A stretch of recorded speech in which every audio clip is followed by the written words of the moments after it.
Okay, just picture this for a second. The power grid is completely dead. There's no hum from the fridge, no glow from the streetlights outside. The entire world has gone silent. For the next 7 days, your survival isn't going to come down to luck. It's going to come down to having a clear, logical plan. Now that is the cold, hard truth of it. Day 3, that's the magic number. That's when the water finally stops running, when the toilets start backing up, when that illusion that everything's going to be fixed in a few hours just shatters. See, the real dangers, they aren't just in the dark. They're in things like dehydration, disease, and just sheer desperation. The clock is already ticking. So you need to reframe how you think about this. This isn't about chaos. It's about control. I want you to start thinking of yourself as the new logistics manager for your own survival. Every single resource, from a bottle of water down to a single AA battery, has to be inventoried, prioritized, and used with a purpose. Your home? It's your warehouse now. The first 24 hours are, frankly, where most people fail. They wait, they hope, they're in denial. We're not going to do that. We're going to act. This is what we call the triage phase, where the critical decisions you make right now will literally define the next 7 days. This number right here, this is your first, and honestly, your most critical deadline. You have about 12 hours before the municipal water pressure drops to 0. After that, your taps are just useless ornaments. This isn't a suggestion. It is a race against time. Okay, your number one priority is water. I mean it, fill everything. The bathtub, every pot and pan, every bucket. That weird vase you got from your aunt, it's a reservoir now. After the first couple of days, you have to assume that all that stagnant water is a threat, so you boil it all, no exceptions. This is the single most important action you will take, period. All right, next up, your food supply. You need to become a doomsday accountant. Your fridge and your freezer are basically ticking time bombs of spoilage. You need to cook everything perishable immediately. That means your gas stove, a charcoal grill, even a fire pit in the backyard. That's your kitchen now. All those non-perishables, the canned goods, the pasta, the rice, that's your long-term fuel. You ration it starting on day 1. And finally, light. But you have to think tactically about this. Batteries are the new gold, so you're going to use them sparingly. A hand-crank flashlight is an absolute game changer here. But most importantly, do not advertise that you have resources. A house that's blazing with light and a sea of darkness, well, that's not a beacon of hope, it's a target.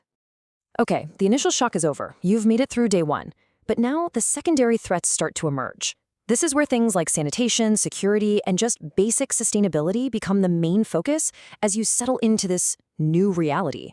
So this might be the most important and, let's be honest, the least glamorous part of this whole thing. A lack of sanitation is what causes diseases like dysentery to just rip through a population. So you're going to dig a latrine, and it needs to be far away from your water. You have to cover the waste with dirt after every single use. No soap. The ash from your fire actually has antiseptic properties. This isn't optional. This is how you prevent your home from becoming a biohazard. By now, that water you stored is probably starting to run low. It's time to create more.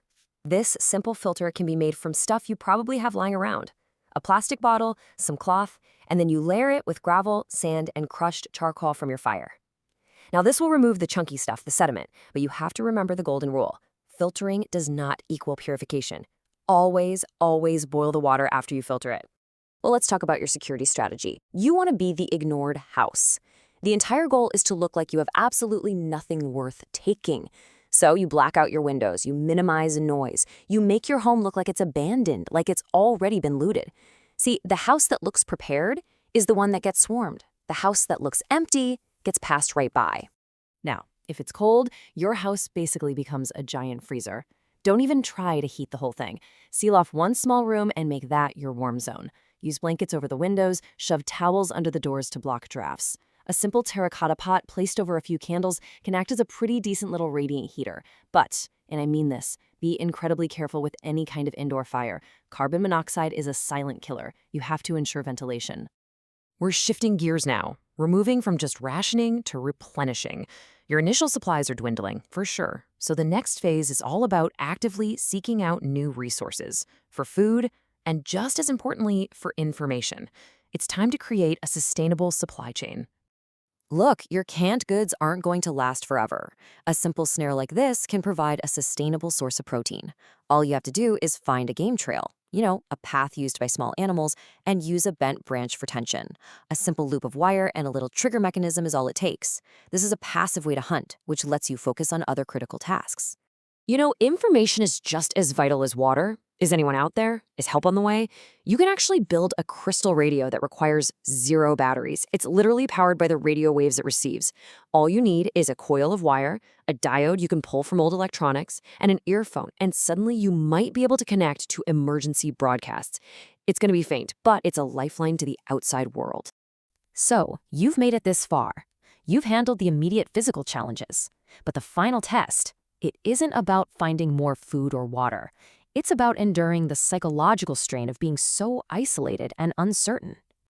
You can have all the supplies in the world, but if your will to survive crumbles, none of it matters. Hope is a resource. Discipline is a tool. And your own mental fortitude, that is your ultimate weapon in a long-term crisis. A simple schedule like this provides the one thing that chaos takes away from you: structure. A daily routine is your absolute best defense against despair. It gives you a purpose. Each one of these tasks, from checking your traps to purifying water, is a small victory that keeps you focused and, frankly, keeps you human. So let's bring it all together. To successfully manage the first 7 days, you really need 2 things: the right tools and the right mindset. Now, this isn't an exhaustive list, but it's the absolute core of what will get you through. This is your logistics manifest. These are the known negotiables. But notice how many of these are just basic household items. The key isn't having all this expensive gear. It's about having the right essentials ready to go before the lights go out. And this right here, this is the ultimate takeaway. A blackout isn't some mystical, chaotic event. It's actually just a series of predictable problems. Dehydration is a problem that has a solution. Find and purify water. Hypothermia is a problem that has a solution. Create shelter and warmth. You are not a victim of chaos. You are the manager of variables. And that's the mindset right there. Survival isn't just about enduring. It's about adapting and innovating and looking at what seems like an insurmountable problem and just asking that simple, powerful question. It's not about being the strongest. It's about being the one who can figure it out.